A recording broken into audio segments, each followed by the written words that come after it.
des gens que j'ai rachetés auprès de moi. Donc Dieu, il confie des grandes responsabilités aux gens qui sont comment? Incapables. Donc le choix de Dieu, là où les hommes choisissent les gens capables, Dieu il choisit qui?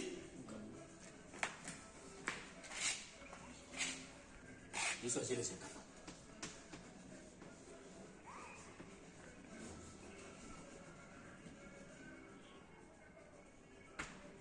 Mais si vous dites que vous avez la vocation, si vous dites que vous êtes le choix de l'amour de Dieu, c'est parce que vous êtes fragile et incapable.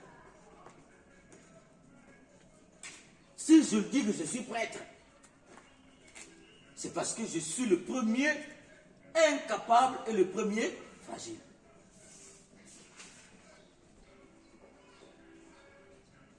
Et on peut encore aller loin. Ce Simon-Pierre là, il venait de trahir, c'est un pécheur, c'est un homme qui a régné. Mais est-ce que Jésus a dit, puisque tu m'as régné, je te confie plus la charge de mon église? Quand il lui confie la charge des brebis, il les restitue, il les rétablit dans sa dimension de qui? Le premier chef de son église. Pasteur premier de son église. Donc l'église est confiée à qui? Pierre qui? Simon Pierre. Non, mes amis, suivez bien la logique. Pierre qui? Un pécheur.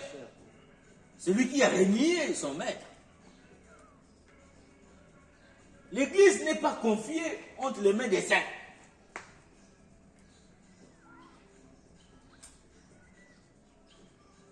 Des pécheurs, pardon. Pourquoi j'étais comme ça? C'est moi, un pécheur, pardon.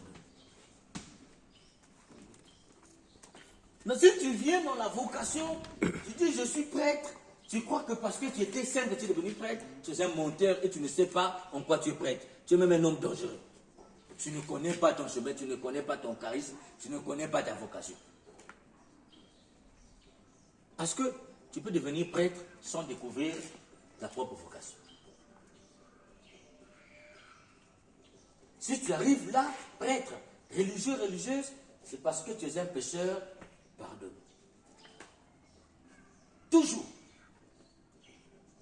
Paul, un pécheur pardonné. Simon, un pécheur pardonné.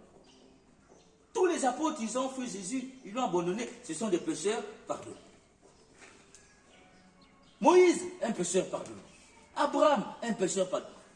David, un pécheur pardonné.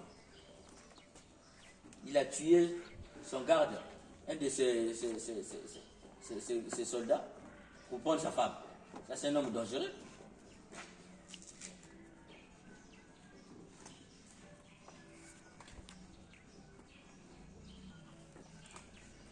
Le choix de l'amour de Dieu pour les hommes.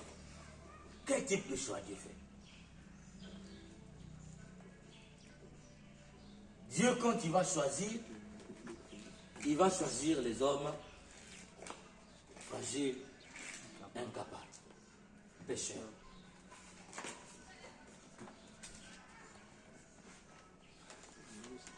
Des gens mauvais. Parce que Pierre, ce n'est pas un homme bon. C'est un homme mauvais.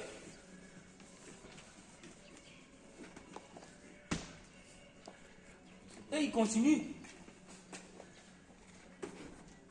Il dit pour la troisième fois, Simon, fils de Jonas,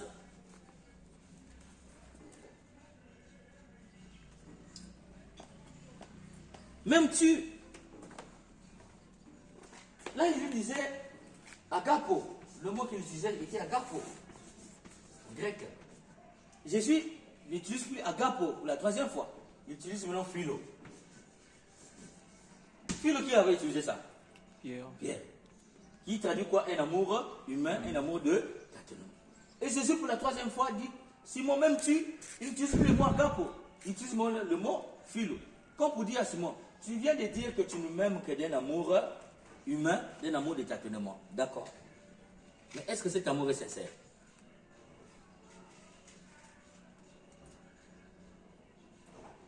Est-ce que c'est sincère? On nous dit, Simon fut peiné. que Jésus lui pose cette question pour la 3e fois. Il dit, Seigneur, tu sais tout, tu sais que je t'aime. Simon se décentre totalement. Il dit, tu sais tout. Ça veut dire quoi? Sans toi, je ne peux rien faire.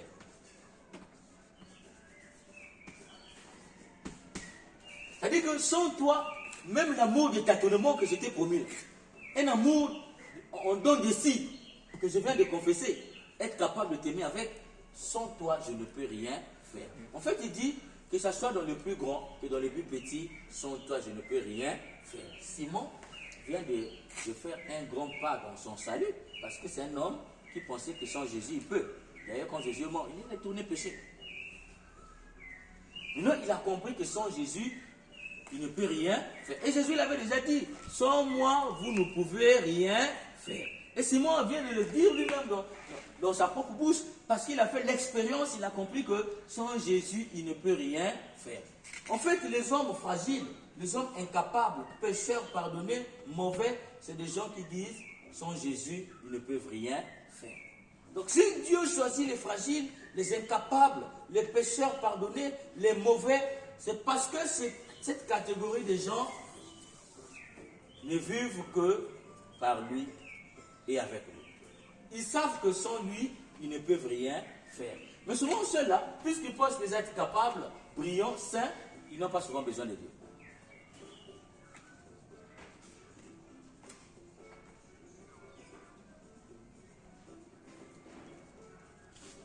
Et ils vivent souvent comme des dieux.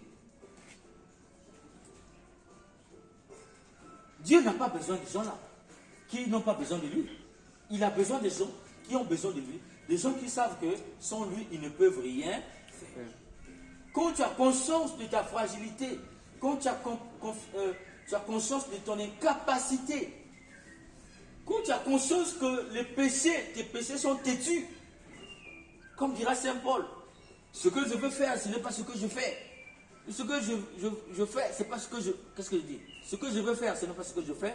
Et ce que je veux faire, je ne le fais pas. Le péché, tu dis je ne veux plus le faire, mais tu le fais quand même. Mais quand tu sais que tu es un pécheur pardonné, tu ne peux que compter sur Dieu. Et même quand tu tombes, tu ne peux que compter sur Dieu.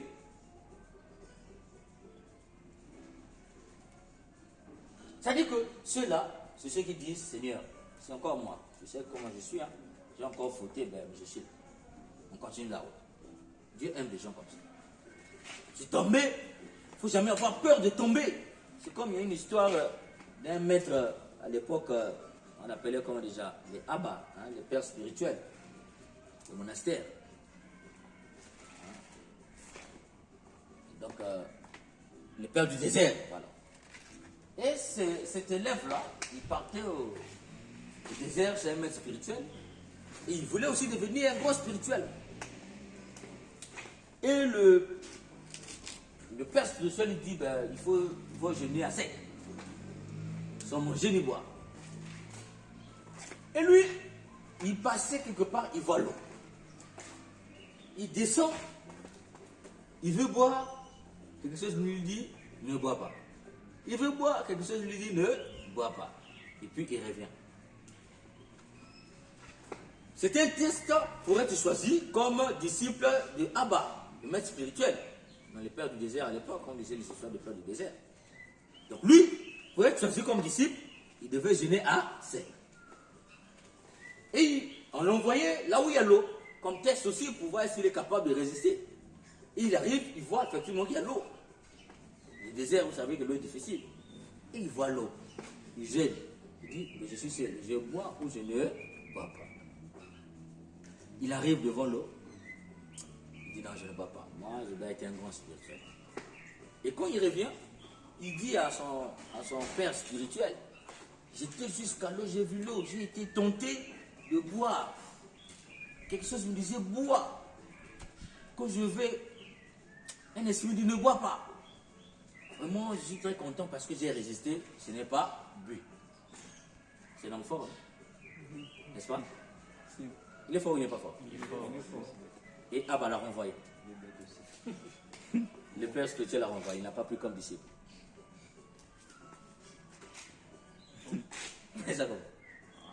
personne, il peut boire. Il y avait personne. Mais il n'a pas bu. En toute honnêteté, il n'a pas bu. Il faut respecter un peu.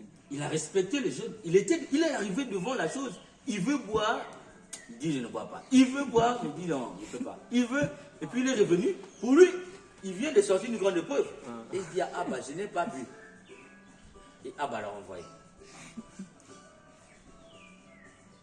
Il lui a dit je ne peux pas arriver jusque devant l'eau et ne pas boire. Non, pas dans le sens que tu as menti, dans le sens que toi, tu es un homme qui est inconscient. Pourquoi tu as peur de boire? Fallait passer, c'est-à-dire l'eau, tu vois l'eau là-bas, tu vas loin. Mais dès lors que tu as pris la décision d'aller juste devant l'eau, il faut boire, il faut pêcher. Ça, vous comprenez un peu? Je ne sais pas si vous voyez un peu, je ne sais pas si je peux vous expliquer mieux, ou bien j'arrive bien à vous expliquer. Mais en fait, il a été renvoyé, pas parce qu'il a bu, mais parce que Abba lui reprochait de ne pas boire. Parce que le saint, le spirituel, ce n'est pas celui qui a peur de tomber.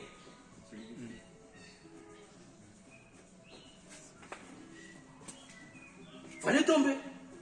J'aurais dit, je suis arrivé, mais je n'ai pas pu, j'ai bu. On te comprend.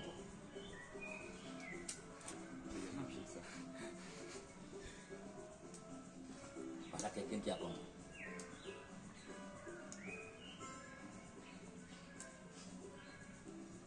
Parce que tu ne peux pas parler de la miséricorde de Dieu. Tu seras prêt. Tu dis Dieu miséricorde, tu ne sais pas en quoi il est miséricorde. Toi-même, tu n'as jamais expérimenté la miséricorde de Dieu.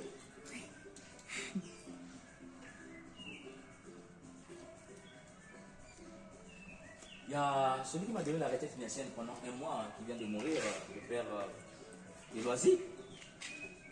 J'ai passé un mois de retraite financière avec lui. Moi, j'ai appris beaucoup de lui, beaucoup d'anecdotes. Il m'a raconté beaucoup de choses pendant ce un mois de retraite. Il me disait une chose, il était en train de faire parce qu'il était quand même l'économe aussi de leur congrégation. Le stagiaire a pris la voiture, la nuit, pendant que le responsable dorme, il a pris la voiture, il est allé boire avec le ciel la fête, et puis paf, il y a eu accident. La voiture s'est cassée, tout ça. La panne coûtait, je crois, près de 1,5 million.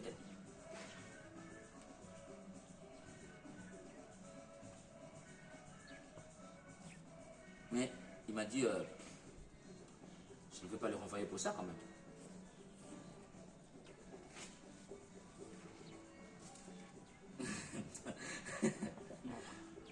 Je ne veux pas le renvoyer pour ça.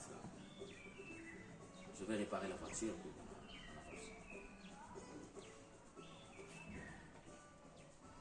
C'est compris ce jour-là que le père de Loisy, il est au-delà de l'humain.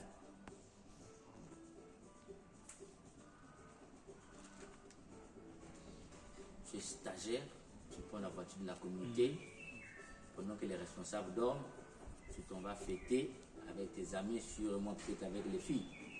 Et puis accident, qui pouvait conduire les gens à la mort. Ça c'est un motif grave de renvoi. Et Loisy n'a pas renvoyé.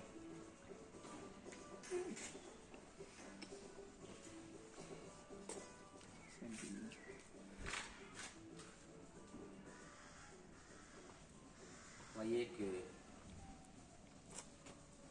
la sagesse,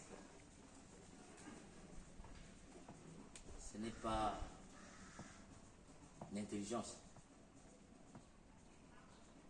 Quand nous disons je suis un homme, en quoi tu es un homme? Parce qu'un homme sans tolérance, c'est un homme qui n'existe pas. Et la tolérance, jusqu'où je peux tolérer.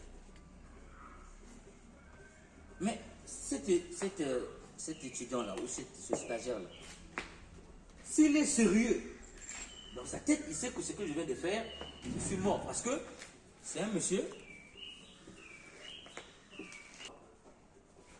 qui sait qu'il sera envoyé. Et lui-même, il est conscient qu'il va partir. Il avait l'habitude, pendant que les responsables dorment, il voit la voiture, ils ont fait la pagaille. Il va en boîte, et puis il revient la nuit, très tôt, il rentre. Personne ne sait que la voiture était sortie. Et le jour-là, on l'a attrapé par accident. Mais on n'a pas renvoyé, on l'a laissé. Voyez-vous que demain, il peut être méchant envers vis-à-vis des autres, non? La communauté, mais on l'a pas chassé. Il a dit, on a dit, je ne vais pas le chasser pour ça. La banaliser. Pour la congrégation, il y avait des millions qui restaient quelque part. Il faut autre chose avec. Il faut aller réparer la voiture que quelqu'un a pris pour aller faire la fête la nuit. Il ne faut pas chasser. Blanc. C'était noir, il partait. Coup sûr. Coup sûr. Nous sommes toujours noirs.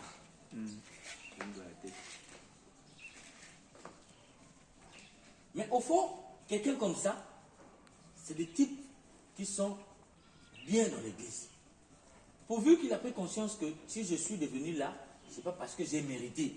Je suis arrivé là par pure grâce de Dieu. Ou lui-même, il savait que je suis partant. Ce que je viens de faire là, c'est fini. Et Dieu lui dit non, reste. Je comprends qu'à Dieu, il est miséricorde. Et il y a des hommes miséricordieux. Et demain, c'est des gens, vous les voyez en communauté, incapables de faire du mal.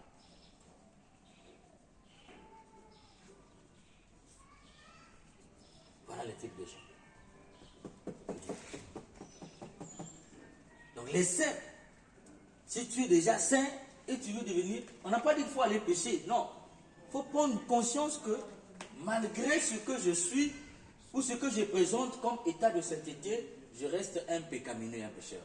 Et si je dis que Dieu m'a appelé pour être prêtre, pour être religieux, religieuse, c'est parce que je suis pécheur. Toujours. N'ai jamais oublié. C'est-à-dire, même si tu dors, tu te réveilles, Dieu t'a appelé pourquoi? Dis-toi, Dieu m'a appelé parce que je suis pécheur.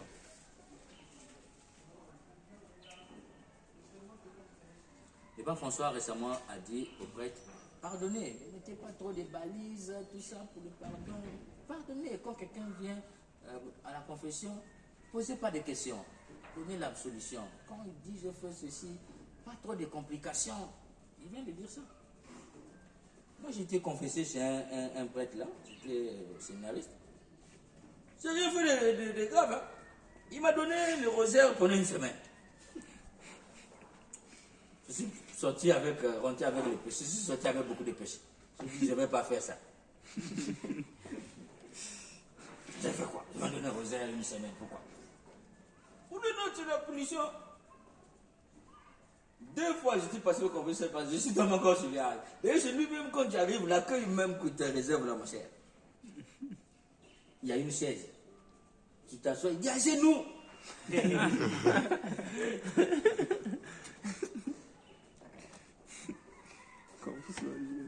que tu dis non, je veux comme si il est scandalisé. Oh, un journaliste.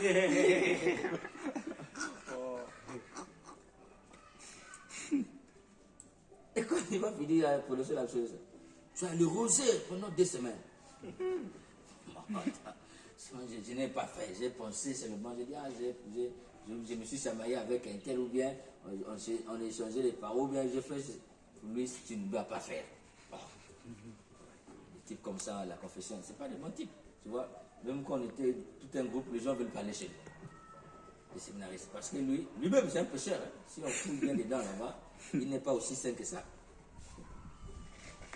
Tu veux compliquer notre pécheur. Pardonnez.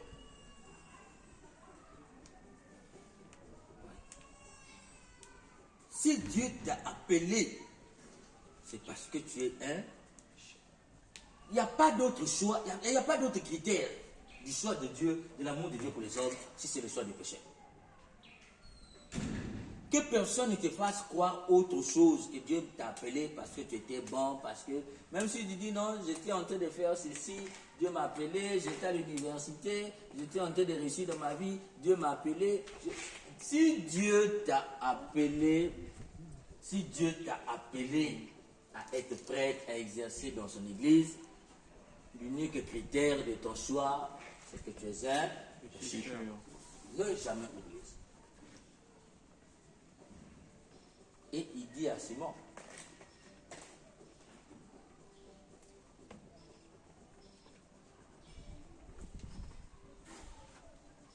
sois le berger de mes brebis. Il dit à Simon, sois le berger de mes. Il ne dit pas, sois le berger de tes brebis. Ce sont mes brebis. Ne jamais oublier ça. Tu es dans l'église, les gens que tu gères ne t'appartiennent pas. C'est les gens de Jésus. Ne jamais oublier ça. Si tu sais que c'est les gens qui ne t'appartiennent pas, dans chaque décision que tu vas prendre, il faut consulter le propriétaire de ces gens-là. Et très souvent, quand on arrive à l'église et qu'on a la chance d'accéder à des rangs, à des grades, à des qualités, à des charges dans l'église, des charges importantes, parfois on ne consulte plus Jésus dans les décisions. On commence à prendre les décisions par soi-même. Et vous voyez beaucoup de responsables de décisions qui sont remplis d'humanité. Remplis d'humanité. Des décisions, tu te dis, ben, est-ce que c'est quelqu'un qui prie même?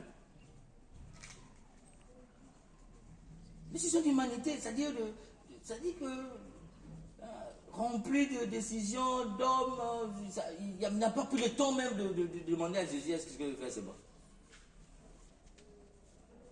Et quand on prend des décisions avec Jésus, on s'entoure des conseillers. C'est pourquoi l'Église, il y a toujours des conseillers autour des responsables. Dommage aujourd'hui, quand on choisit des conseillers, on choisit des gens qui ne viennent que pour nous dire ce qu'on veut. Ce qu'on veut entendre. On choisit les gens de mon coin, les gens de mon quartier, les gens de mon village, les gens de mon ethnie, les gens de ma race. Je m'entoure de ces gens-là. Et ces gens-là, c'est comme on les appelle les singes de cour, non? Et dans la Bible, on les appelle les prophètes de joie. Je peux dire comme ça. Là, ça ne vient pas. C'est-à-dire que ceux-là ne disent au roi que ce que le roi veut entendre. On dit même que ce sont des fans, ils sont prêts pour toi. Même dans les bêtises, ils vont te supprimer. Maintenant, toi, tu vas prendre des décisions avec des gens comme ça. Est-ce que ça, c'est des décisions qui viennent de l'esprit? Quand tu prends ton ami parce qu'il veut te soutenir dans tes actions bizarres et diaboliques, tu le soutiens. Il vient être mon conseiller. Et puis vous décidez, vous deux. Jésus est dedans. Non. Pourquoi beaucoup de congrégations, au lieu d'aller de l'avant, on recule? Au lieu d'aller à l'église, au lieu de l'avancer, on entend des reculs. Parce que nous avions voulu d'une église sans son propriétaire. Nous l'avons chassé. Si ton église ne met plus pied ici.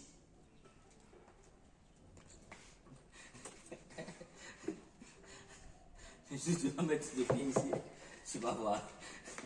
C'est moi, le modérateur suprême. Moi, le chef ici. Jésus dehors. Et vous là, maintenant, vous m'appartenez. Il dit à Pierre, sois le berger de mes brebis. C'est ça mes brebis. Ça veut dire quoi? N'oublie jamais que toi-même tu es une brebis parmi les brebis. L'église est conduite entre les mains d'une brebis qui conduit les autres brebis. De la même façon que ces brebis-là ont besoin de toi, que tu puisses prendre soin d'elles, que tu puisses les nourrir, que tu puisses les conduire. Toi-même comme brebis, tu as besoin qu'on puisse prendre soin de toi, qu'on puisse te nourrir, qu'on puisse te conduire. Ne jamais oublier ça. Et souvent, quand on a la vocation, on arrive à la réalisation de notre vocation, on pense que nous sommes plus brebis.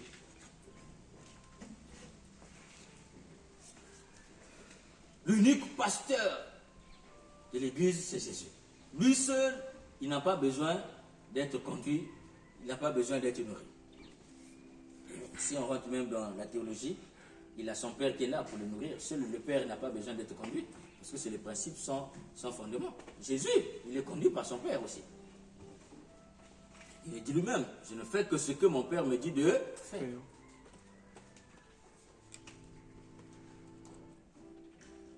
Est-ce que vous voyez un peu, mes amis, la vocation, le choix de l'amour de Dieu pour les hommes? Saint Augustin, le docteur de la grâce, disait, Dieu n'appelle pas les bons et les capables, mais il rend bons et capables ceux qu'il appelle. Ça veut dire que lui, il avait médité ce que j'ai dit là, il avait compris ça. C'est parce que tu es incapable, tu es fragile, tu es mauvais, que Dieu t'appelle parce qu'il veut te rendre bon, capable et brillant, on va le même sein. Pourquoi? Parce qu'il veut dire quelque chose au monde. Il tirer de la terre pour faire de lui quelqu'un. Et comme nous tous les humains, Dieu nous a tirés de la terre et il a fait de nous des êtres appelés à partager l'éternité.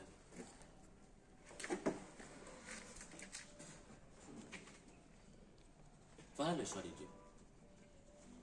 Voilà notre deuxième thème d'aujourd'hui. La vocation, le choix de l'amour de Dieu pour les hommes. Dieu, il choisit, oui. Il choisit, quand il choisit, son choix est irrévocable. Rien ne peut empêcher ce choix-là de se réaliser. Rien. Mais, quand il s'est choisi, ce n'est pas parce que tu étais capable, brillant et sain. Ça, c'est quelque chose à ne pas oublier. Si tu es choisi, c'est parce que tu es fragile, tu es incapable, tu es pécheur, tu es mauvais. Et c'est pour cela qu'il t'a choisi. Alors, ne jamais se comporter dans l'église comme quelqu'un qui est déjà arrivé au ciel. L'église, je venais de le dire, est confiée entre les mains de qui? Des fragiles. Le premier, si on peut dire dans les termes politiques, les citoyens, le premier chrétien, si on peut dire ainsi, comme le pape, c'est-à-dire que c'est lui qui est le chef de l'église, c'est le premier fragile. Parce que Pierre, c'est le premier fragile de tous. Et Dieu a confié l'église à un fragile. Et tous les successeurs de Pierre sont des êtres fragiles. C'est pourquoi nous prions chaque fois pour les papes.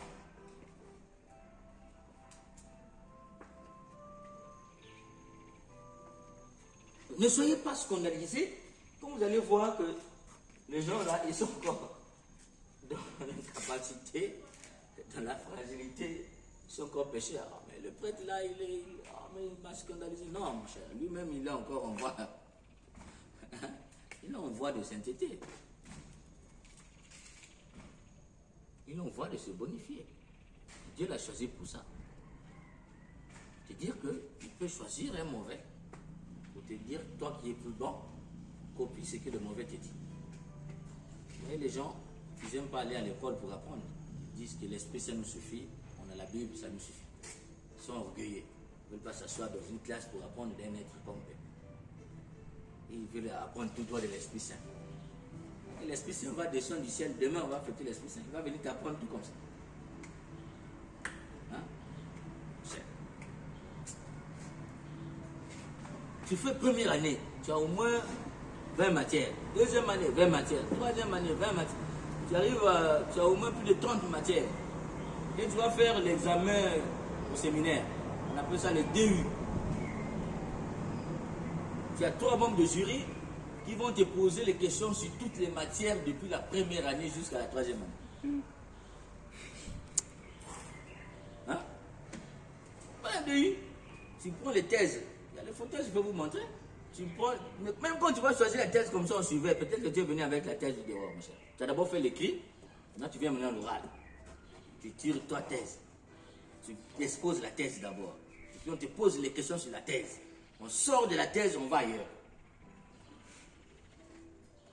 Hein? Les gars te ramènent en première année.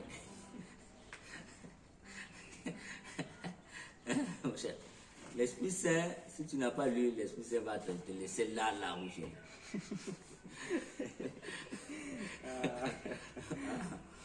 C'est là que tu vas comprendre l'esprit que nous allons célébrer demain. C'est un esprit de facilité. Je n'ai pas venu pour nous faciliter la chose. L'Esprit Saint t'aide à toi qui as lu. Si tu n'as pas lu, l'Esprit Saint t'abandonne là. Et puis tu vas faire bas des pages. Dans la communauté, on va dire, mais mon ami, tu mangeais ou bien tu ne mangeais pas? Ouais, je mangeais. Tu dormais ou je ne dormais pas? Bon. Qu'est-ce qui a fait que tu bats des pages? Tu sais pas des pages. Ça, c'est le terme de la RDC, lui, il connaît. La RDC, là, tu es là, la RDC. Dieu, c'est pas des pages. Les derniers, quoi. Je dis, tu vas battre des pages. La page sur la page, là. Toi, tu es vers la fin ici. Les autres sont là. Toi, tu es ici. Jésus, il appelle ça bas des pages. Il est sorti bas des pages. On est dernier. Donc, toi, comment je dis, tu es bas des pages? Est-ce que les autres, c'est eux qui ont eu l'Esprit Saint, toi, tu n'as pas eu l'Esprit Saint? C'est pas l'esprit de la facilité. L'intelligence, c'est une capacité à retenir. Mais pour retenir, il faut apprendre. Si tu n'apprends pas, tu ne peux pas retenir. Et comme tu n'as pas retenu, tu ne peux pas rendre. Parce que ce qui se rend, c'est ce qui a été lu. Comme dirait Boileau, ce qui se dit, hein, ce qui s'est lu se conçoit bien, et le mot pour le dire arrive aisément. Quand tu as lu, tu as conçu, ça vient naturellement. Et l'Esprit Saint t'aide à rendre ça naturel.